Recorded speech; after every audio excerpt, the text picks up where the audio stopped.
Good morning, students. Today I am going to start a chapter Refraction of Light. So let's see first of all definition of refraction of light.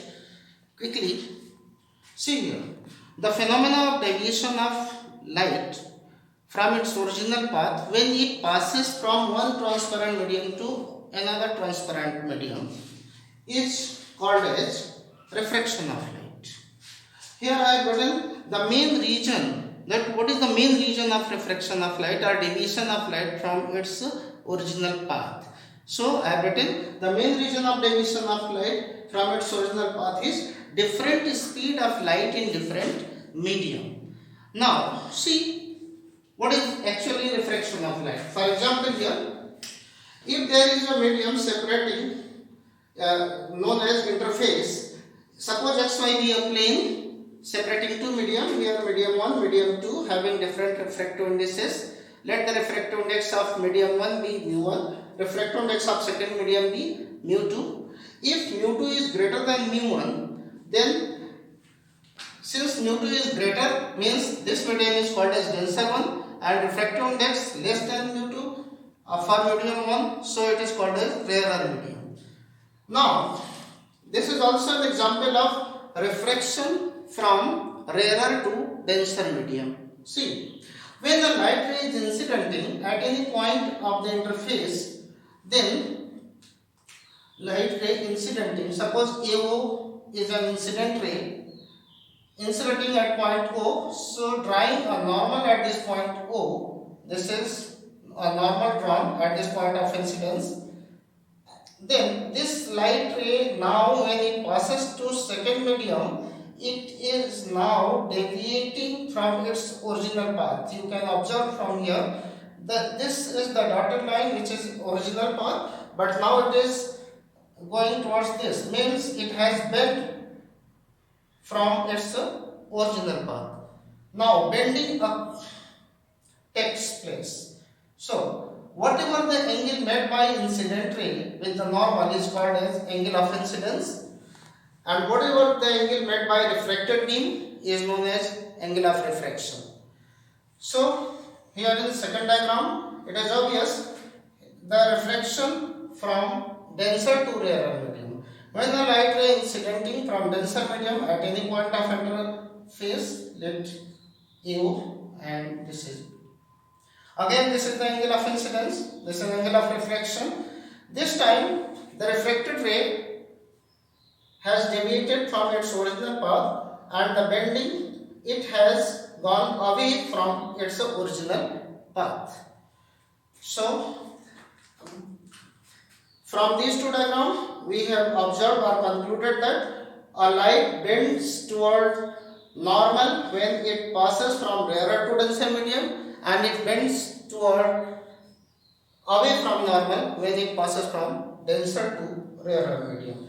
But in third diagram it is obvious when a light ray is incidenting normal to the interface, it does not deviate from its original path. Without deviation it is passing through the second medium. Now come to the law of refraction. There are two laws of refraction.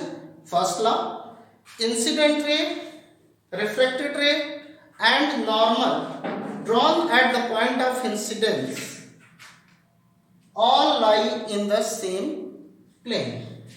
Second law is also known as Snell's law. The ratio of sine of angle of incidence to the sine of angle of refraction always remains constant for a pair of medium. Now mathematically it can be represented as sine of angle of incidence to the sine of angle of refraction is equal to a constant value. This constant value is the ratio of refractive index of second medium to the refractive index of first medium. Refractive index of second medium with respect to first medium. So it can be also be represented as mu2 with respect to 1. Now in general, how can we apply? Here mu1 sin theta 1 is equal to mu2 sin theta 2. What is mu1? mu1 is the refractive index of first medium, and this sin theta 1 is the angle made by a refracted or incident beam into that particular medium for which you have written this refractive index. Now, what is refractive index? See, refractive index of any medium. Refractive index of any medium is defined as the ratio of speed of light in vacuum to the speed of light in a medium. Mathematically, it is given by mu is equal to C by V. C, what is C? C is the speed of light in vacuum, which is mathematically equal to, numerically it is equal to 3 into 10 power 8 meter per second. And velocity V is the speed of light in a medium. Now, since V is always less than C, since we know the light in any medium cannot be moved with the speed more than the speed of light in vacuum. Therefore, its value means the refractive index will have always value greater than 1, since C is always greater than V. Now, factors affecting refractive index. First of all, first factor is temperature.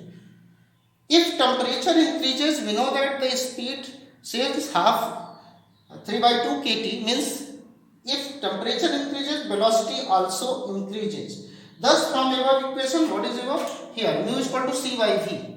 In this, from this equation, if temperature increases, V increases. If V increases, from this equation, quite obvious, mu decreases. So, if temperature increases, velocity also increases. Thus, from above equation, that is mu is equal to C by V, mu decreases. Now, second term, color of light or wavelength. Since we know the different colors are there with respect to different wavelengths of light. Since we know that V is equal to F lambda. Now, putting the value of V in this equation, mu is equal to C by V, we have placed mu is equal to C by V at the place of V, it is F lambda. F is source dependent, I have written here somewhere. Frequency of light source dependent, means frequency of light does not change when it passes through any medium. So, it depends on source only. Therefore, F is constant, C is constant, mu depends on wavelength here only. So, if wavelength increases, mu decreases, and if wavelength decreases, mu increases, since mu is inversely proportional to wavelength here. Therefore, for color, that is for violet color, since wavelength of violet color is minimum, therefore refractive index will be maximum for violet color, while refractive index will be minimum for red color, since red color have maximum wavelength. Now, the last point is optical density of a medium, that is also called as nature of the medium. So, if a medium is optically denser, then it will have more refractive index, and if the medium is optically rarer, then it will have less refractive index. Thank you so much.